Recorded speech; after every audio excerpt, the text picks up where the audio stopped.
22 बागी और phone call की रिकॉर्डिंग किस तरह से सामने आई थी के शर्मा जी, ठीक है, उसने बहुत सारे सवालों को जन्म दिया था। और देखिए, प्रधानमंत्री जी के फोन करने के बावजूद वो बागी चुनावी मैदान में उतरा और बागियों ने खेल बिगाड़ा है।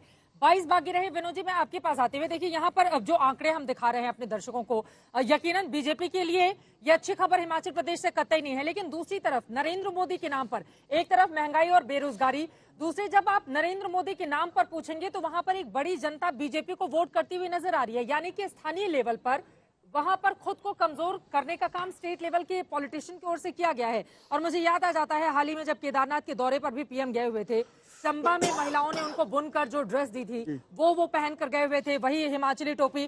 तो एक मैसेज अपने कपड़ों के जरिए, बॉडी लैंग्वेज के जरिए लोकल कार्यकर्ताओं को, बागियों को फोन करके उन्होंने मनाने की कोशिश की।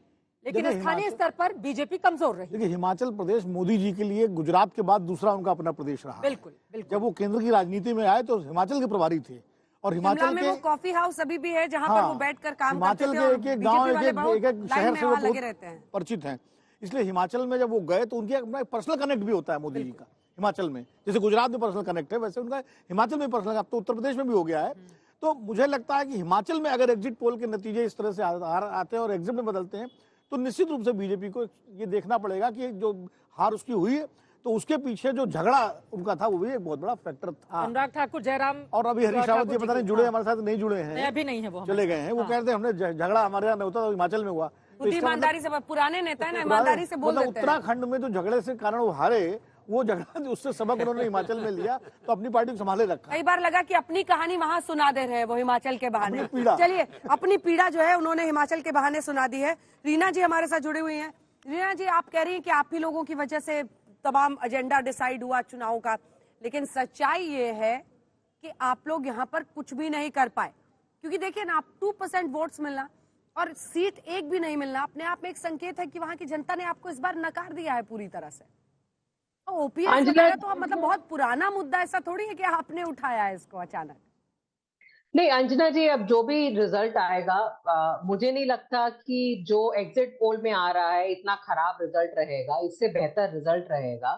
और जो भी रिजल्ट रहेगा, हम हिमाचल प्रदेश में लगातार बने रहेंगे, जनता के बीच काम करते रहेंगे, सेवा करते रहेंगे जनता की, और धीरे धीरे अपना संदेश ज्यादा से ज्यादा लोगों तक लेके जाएंगे। लेकिन अंजना जी, ये बात तो आपको माननी पड़ेगी, आम आदमी पार्टी सिर्फ 10 साल पुरानी पार्टी है। आज से पहले सब ये बोलते थे कि सरकारी स्कूल कभी सही नहीं हो सकते, फ्री बिजली कभी नहीं मिल सकती, लेकिन ये सारे काम आम आदमी पार्टी ने करके दिखाए हैं। आज की तारीख में अगर अरविंद केजरीवाल जी का नाम लिया जाए तो जनता का उनके ऊपर बहुत भरोसा होता है, क्योंकि ये उनका नाम इस बात से जुड़ा हुआ है कि वो जो कहते हैं वो करते हैं। और जैसा मैं पहले कह रही थी कि कहीं ना कहीं जो मुद्दे, जो एजेंडा हमने सेट किया कि बिजली, महंगी बिजली जो है, वो दोनों पार्टियों के मैनिफेस्टो में आया। महंगाई भत्ता महिलाओं के लिए वो मैनिफेस्टो में आया। शहीदों के लिए सम्मान राशि दोनों उसमें मैनिफेस्टो में आए। तो ये जो जनता के मुद्दे थे, जो अभी तक दोनों कांग्रेस और भारतीय जनता पार्टी इसमें कोई दो राय नहीं है। इसमें तो से आप, ठीक है, अगर जयललिता का नाम लिखा जाता है हमेशा कि किस तरह से दक्षिण की पार्टियां रेवड़ियां बांटती रही, तो उसमें आम आदमी पार्टी ने जो ये भारतीय राजनीति को बहुत बड़ा योगदान दिया है। सब फ्री बिजली की बात अब करते हैं अपने अपने मैनिफेस्टो में।